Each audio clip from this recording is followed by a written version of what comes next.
car crashes, defective products, dangerous drugs, injuries, and abuse. Across the state of Alabama, the attorneys, proudly sponsored by the law firm of Hollis, Wright, are here to serve you. Your tough legal questions answered by our experts with the attorneys of Hollis, Wright. Hello and welcome into another show of The Attorneys here on Sunday night. It's been our privilege for the last 11 years to answer questions that may impact you in your life, legal-related questions, and we're here tonight on The Attorneys to do that. It is my distinct privilege tonight to introduce, and we've had a lot of hosts over the years, but a new show, a new season, and a new opportunity for us to join forces with Art Franklin. So Art, first, let me say thank you for coming on the show.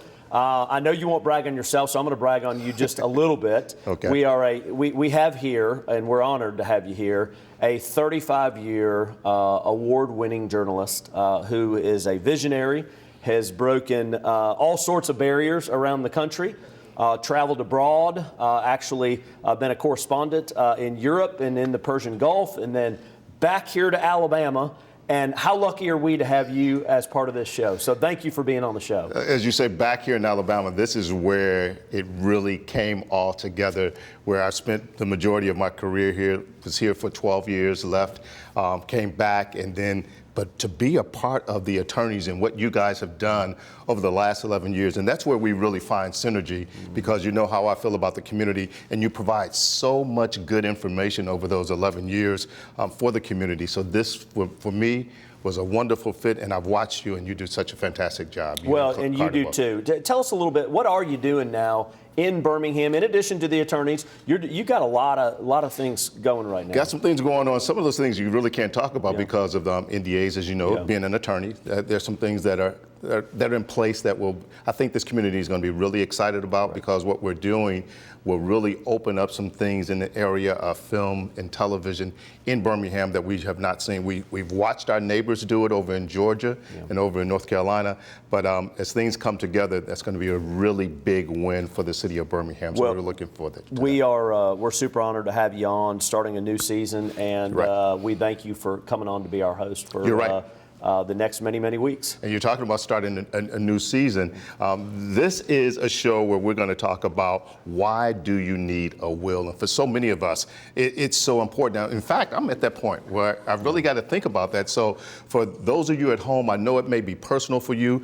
You can go ahead and give a call to the attorneys. We've got someone standing by right now. They'll take your call. It's live, it's free, it's confidential. All you have to do is call 1-844-LAW-TALK, or you can call 205-324-3600, and you can get in contact with an attorney. Something else we want you to do is go ahead and follow us on all of the social media channels, on Facebook, on Twitter, on Instagram. It's important that you go ahead and subscribe, follow, and friend, and like us, because that way you can get information throughout the week, and you don't have to wait until Sunday night. But Sunday night is when it all comes together. And Josh has a guest tonight because we really want to unpack this whole idea of why do you need a will. So let's get to that. I know you thought we were never getting to you, but you are the most important part of tonight.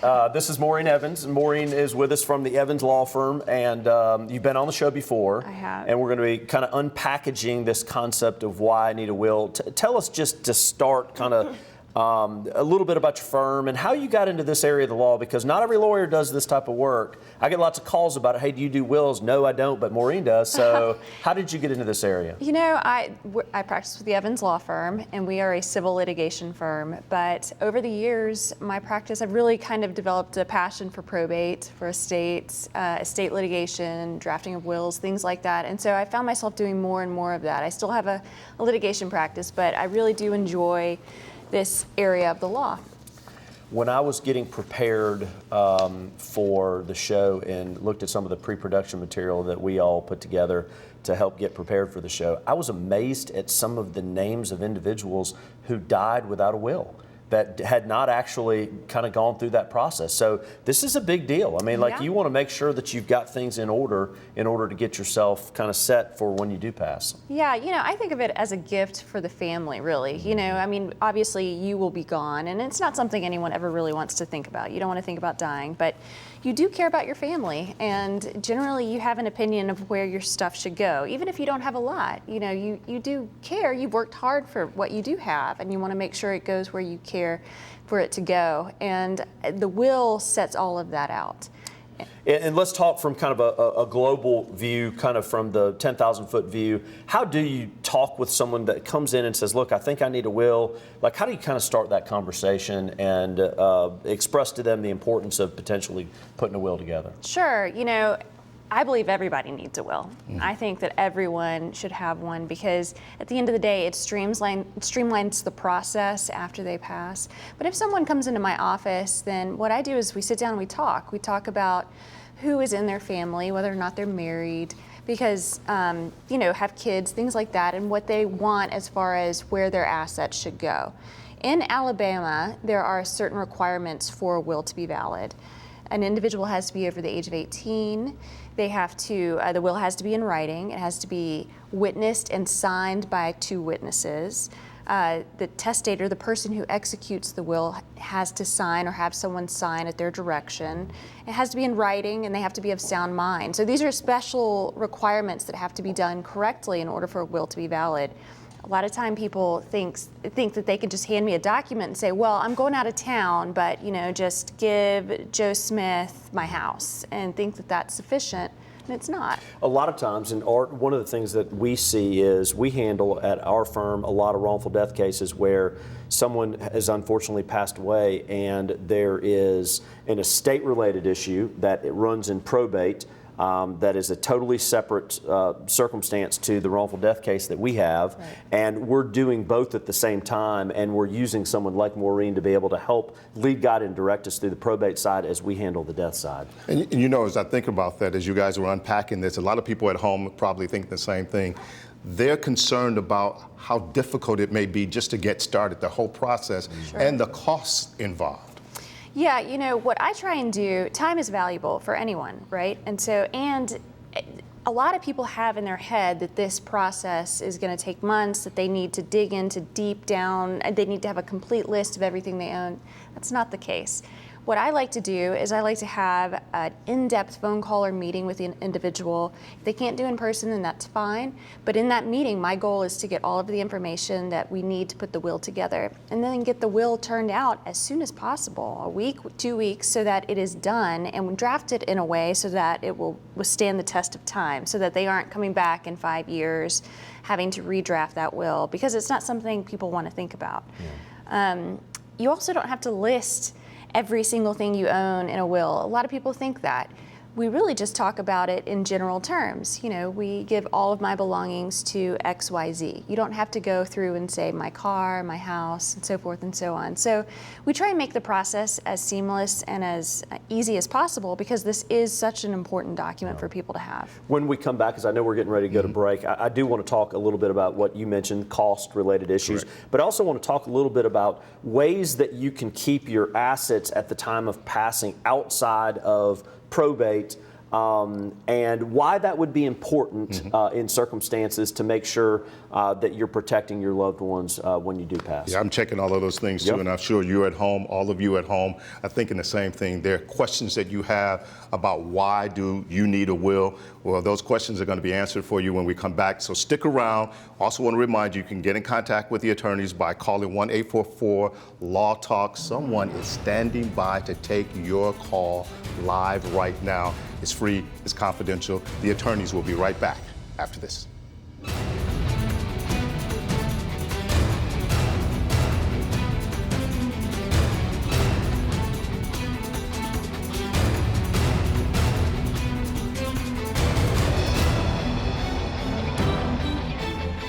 I'm Josh Wright with the law firm of Hollis, Wright, a personal injury law firm, and thank you for watching The Attorneys.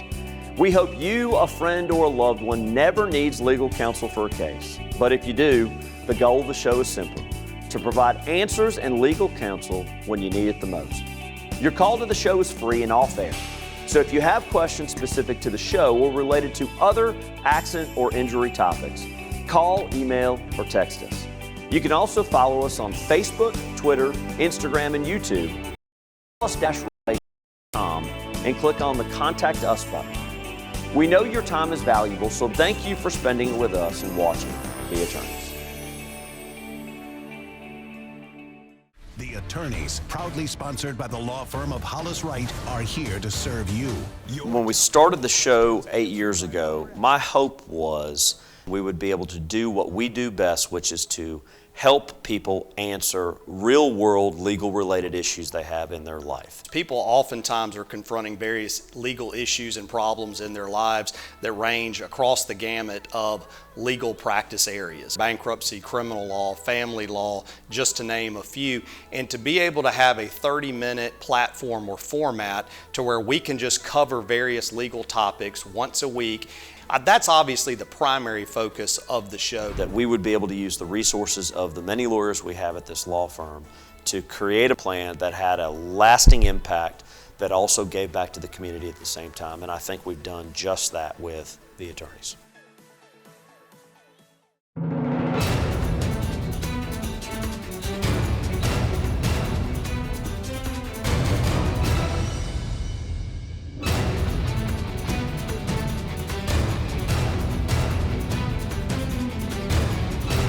I want to welcome you back to The Attorneys. We are having a great discussion on why do you need a will, and we want to get right back to that as we get back over to Josh and Maurine.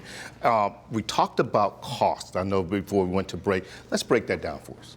Sure. So that's kind of, it depends on each individual, because some people have kids where assets need to go into trust upon their death, and those require certain kind of drafts, certain kinds of portions of the will to be drafted in a specific way. And then we've got older individuals who may have a very simple, straightforward, will. But really, cost should not be the deciding factor. We would want anyone who needs a will to give an attorney a call, because it's very important to have these documents in place, and it's important that they're drafted correctly. So we hope that that would not hold anybody back. And one of the things we didn't really talk about in the first part of the show is, why a will? Why would someone have a will? There are rules the state provides, right? Intestate succession, where the state will define kind of where your assets and resources go at the time of your passing. A will is more directed in the kind of intent of the individual if they want to have some say-so on where it goes. Is that fair? That is a very good statement and a very good point. If you do not have a will, then the state decides where your assets go. And it's called intestate succession, just like we were talking about. And it breaks down, often people think, well, automatically all of my stuff would go to my spouse. Well, that's not necessarily the case. If you have children, your children will inherit part of it. If you don't have children and your parents are still living, they may get part of it. So it depends, and you really need to be deliberate when you're thinking about these things, because oftentimes you may not want your parents to get part of your estate when your spouse is living, or your children shouldn't inherit for whatever reason. So those are things that by doing a will, you have the power to direct where those assets go, and you have the power to prevent a lot of heartache. Because would it be fair to say it also ties it up for a longer period of time, the assets? No, I think that both processes work the same way. Good. In the sense that when you go to open an estate or probate a will, but so it's not necessarily tying the assets up. It's just you having the ability to dictate where your assets go. Talk to us a little bit about this, because I know this comes up at times. You do some estate litigation too, where there are disputes among families, and that can happen. We see that sometimes in the cases that we have, not on the estate side, but when we're handling the personal injury side, there are disputes associated with the estate itself and how it's going to be processed. We get folks that are experts like you involved in those, and I know I've gotten you involved personally several times. There are certain resources in your if you will, in kind of your assets that never even hit the will, never even hit probate. Sure. Can you talk just a little bit about that? Because I think that may be shocking that folks think, well, everything that's I put in my will, it's coming into the will. Sometimes there are assets that are allocated immediately upon death that never touch the probate. You're absolutely right. And we call that passing outside the will, is what that's called. And everyone should take advantage of any opportunity to send assets outside of the will. And the way that you do that is if you have a 401k or a retirement plan, often, well, all of them should have some sort of beneficiary designation.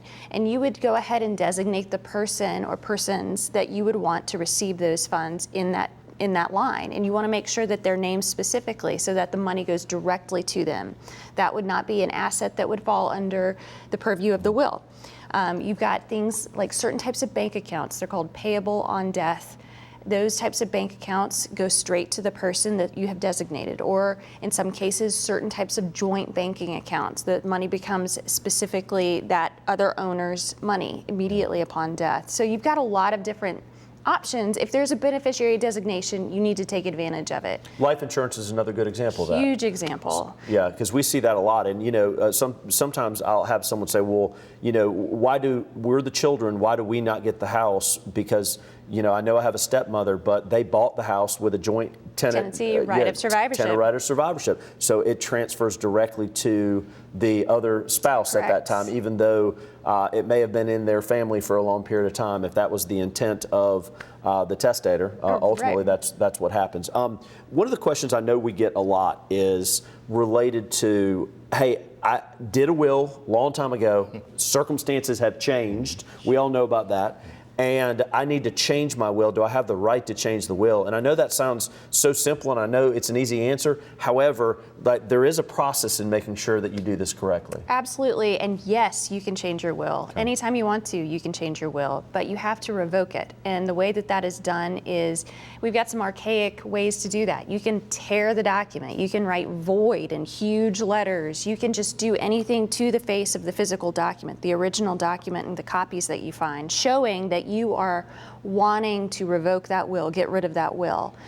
Another way to do that is to write another will. And we have certain language that's tucked into that new will that says, I am revoking, I'm getting rid of my old will, And so that language says, hey, this new will that I'm doing is revoking all prior wills, and this is the document I want you to go by. And that's another thing. People think that they can't do that because this whole process has been built up into sort of a scary or a huge undertaking. And I don't want individuals to think that, because they can make a will very easily, and they can revoke it and change it later on if something changes. I'm not a lawyer. I don't even play one on TV. But I've seen this situation where there have been multiple wills. Yes. And then how do you sort that out? Yeah. And where do you keep those to make sure that it's the right will? Very good question. So talking first about where you keep those wills, you need to keep them in a place where the person that you designate as your personal representative or your executor can access. Because sometimes I hear of people taking their wills, well, I'm going to go put it in my safe deposit box. I'm the only person on that safe deposit box. Well, that's kind of creates a circular problem, because in order to get the will, oftentimes individuals have to open an estate. Well, they can't open the estate, or it's very difficult to open an estate without the original will. So we're kind of in a circle loop trying to get access to that will. So please don't put it in a safe deposit box where you're the only person on it. You would want others to be able to access it. You raise an important point also related to the executor or the administrator. When you have a will, you have the opportunity to name the executor. That matters sometimes, doesn't it? To make sure that you pick somebody that is not going to be emotional and kind of create conflict in the family, but is going to kind of be letter of the law and follow your intent and your desire. I mean, it's important to pick the right executor. Absolutely, because they serve as what's called a fiduciary for the heirs, and their responsibility is to make sure that they are complying with the Alabama Code, making sure that things get where they're supposed to, bills are paid, debts are paid, and that everything is wrapped up according to the word of the law and the will. And that has to be a responsible person. Really important stuff here. Yeah, good information, good discussion. We're going to put a pin in it right there, because we want to pick this back up. We're going to take a break. When we come back, because I know a lot of you at home have questions, and many of you have already called in. And in fact, we're going to hear from one of our viewers when we come back. Stay with us. The attorneys will be back right after this.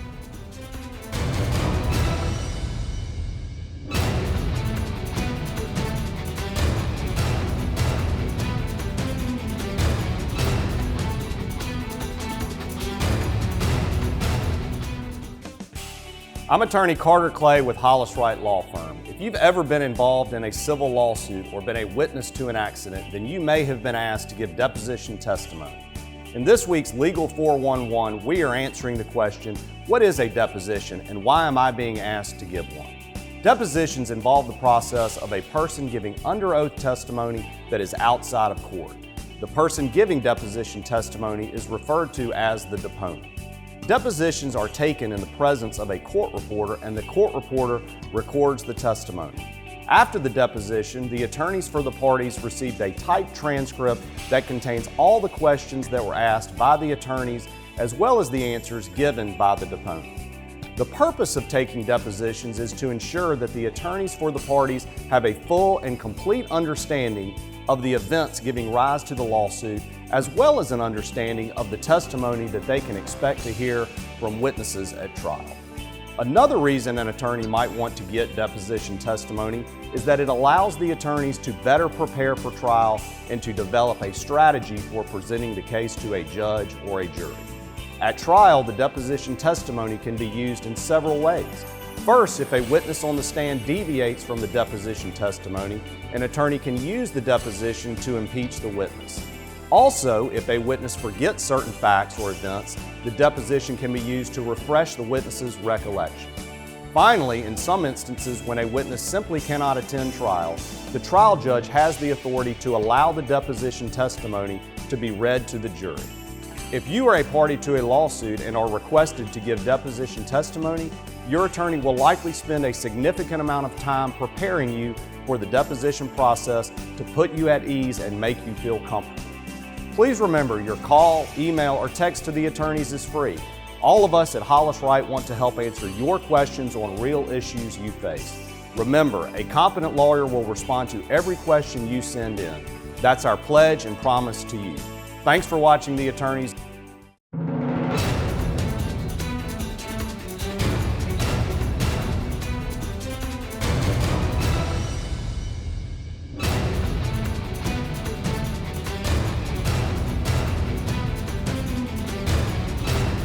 The Attorneys is back, and we are so glad that you are with us. Thanks so much for joining us on this Sunday night.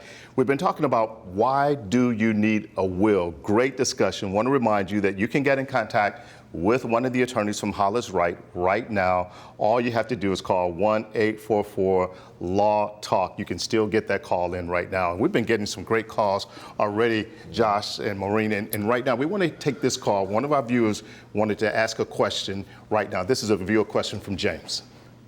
I'm obviously getting up in age, and I have a will, but what I want to make sure is that the things that are in my will are valid things and things that I need to be concerned about.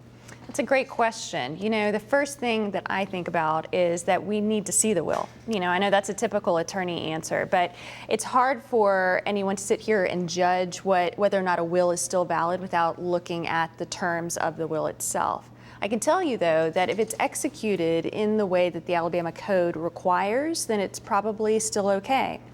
There are some things in there that I, as an attorney, would advise the individual to have in there that I don't know if they're in there or not, but they would allow the personal representative to not have to be bonded or have to submit an inventory or an accounting, some additional things that typically are required if they're not specifically stated. And of course, you've got powers that you give to your personal representative that if you don't state those in the will, then they have to go to the court and ask for that type of authority. So those are all things that an attorney could help you plan for if you contact one in drafting your will. But if it's but you can draft your will and without an attorney. I don't advise it because it ends up having a lot of problems down the road, but it can be done. And let me ask you this, not all wills are super complicated. Some can be short and sweet and to the point, as long as they've got the proper kind of process that was used. There are certain things you do have to do, though, to make sure that it's valid. Is that fair? That's a great point. Yes, and we talked a little bit earlier on about those. You have to be over 18, and it has to be in writing. You have to have 2 witnesses, and both of those witnesses have to sign that they witnessed the signing of the will. I had that come up earlier. The document itself has to be in writing, and the person who is making the will has to sign it or have someone sign on their behalf. And they have to have an understanding of what their assets are, to be of sound mind. And again, there's certain language that you want to have included in a will, but those are the bare bones requirements under Alabama law. And a lot of times, Art, when we see some of the disputes in estates, it's because someone did not dot the I's and cross the T's. Another important reason why you have a lawyer involved. Key words, sound mind, because I know that as an attorney, you have to sit down with that person and make sure that they're of sound mind before that will is actually valid. That's a very important part of this process, because you have a lot of older individuals who may be suffering from dementia or other conditions that inhibit their ability to execute a will. But you may have caregivers who exert some sort of influence over those individuals and try and get a will done anyway. So it's very important that analysis is performed, that the person who is preparing the will and helping the individual execute the will knows that they are of sound mind. Hey, what we have you here, I know this is a little off topic, but powers of attorney, I know that comes up a lot as people get older and maybe they don't want to manage their financial affairs anymore and they want someone in their family to manage them. I mean, there are a lot of different powers of attorney. That's kind of an important document and opportunity for people to protect themselves before they pass. Is that fair? Absolutely, absolutely. And powers of attorney, that's a document a lot of people think will continue to control after an individual dies, and that's not the case. If you have power of attorney over someone, upon that person's death, that document ceases to have any authority. It's the will that takes over. Yeah. But the power of attorney, if you are executing a power of attorney, if I were to give you authority to act as my power of attorney, I would want to make sure that I trust you implicitly. You know, that you've got a person that you trust enough that they could act as if they are you. Yeah. So it's a very significant, very powerful document. But it comes into play when you have individuals who are on the forefront of older age, or who are susceptible to conditions that may prevent them from being able to execute documents later on when they're no longer of sound mind. And you can revoke a power of attorney too, just as easy as you can execute it kind of into being. We also see that sometimes powers of attorney are not just financial based, but are kind of medical based to assist that person make decisions medically. Yes, and those are, yes, you're absolutely right. In order for a person to accept, let's say, if I were to nominate you to be my healthcare proxy through my power of attorney, you would have to accept the appointment. Meaning, so there's a specific way in which that document has to be executed. But yes, you can appoint someone to make medical decisions on your behalf. So much to cover. And why you want an attorney. That's right. Exactly. And that's why you guys are tuning in to the attorneys. Maurine, thank you so much. That was such great information. Great job. Thanks. Josh, always good to see you, buddy. Good to see you too. You know, and thank you so much for joining us on The Attorneys. You can still get in contact with us at 1-844-LAW-TALK. We hope to see you back here next week. We'll have another great discussion right here on The Attorneys next Sunday night.